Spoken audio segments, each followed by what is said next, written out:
Hey, Falcons Nation, let's get real. Our midseason struggles aren't just about what's happening on the field. We need to take a closer look at the front office. General Manager Terry Fontano has had his share of missteps, especially in free agency.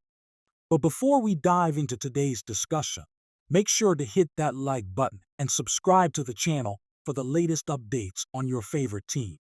Let's jump right in, as we have some important questions about the future direction of the Falcons. First off, let's give credit where it's due. Players like Jesse Bates, Kirk Cousins, Darnell Mooney, and Mike Hughes were fantastic additions. They've delivered big moments and kept the Falcons competitive early in the season. But here's the reality. Free agent successes can only take a team so far. The draft is where true championship rosters are built, and unfortunately, that's where Fontano has consistently struggled. This year, the Falcons have faced a persistent issue with pass rushing.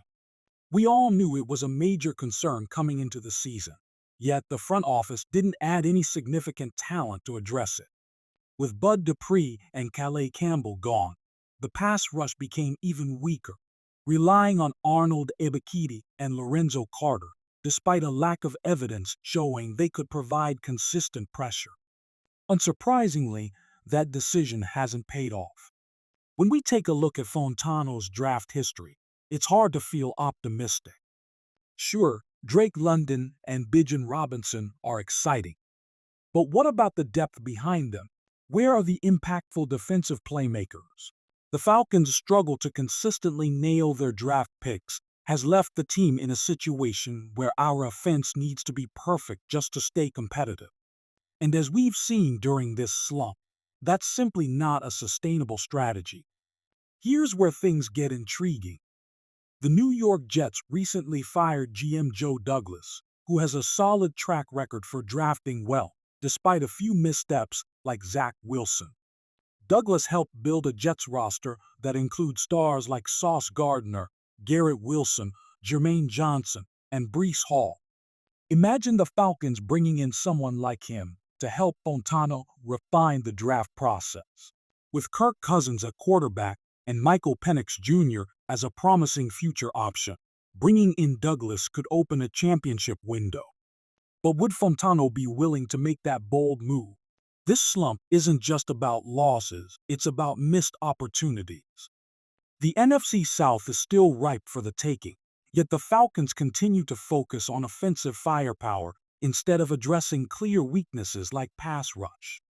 That strategy worked for a while, but now the cracks are starting to show, and the blame falls squarely on the front office. It's frustrating for fans to see this team, with so much potential, stumbled due to decisions made months earlier. So what's next?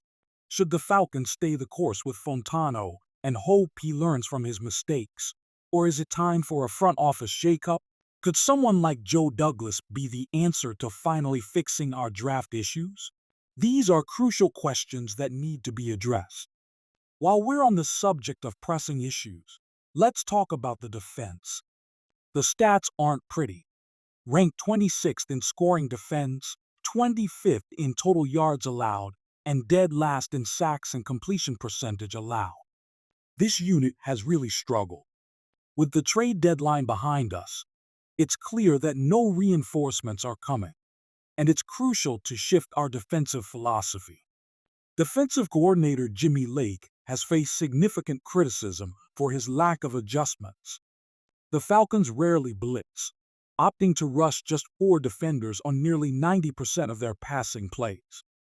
This passive approach has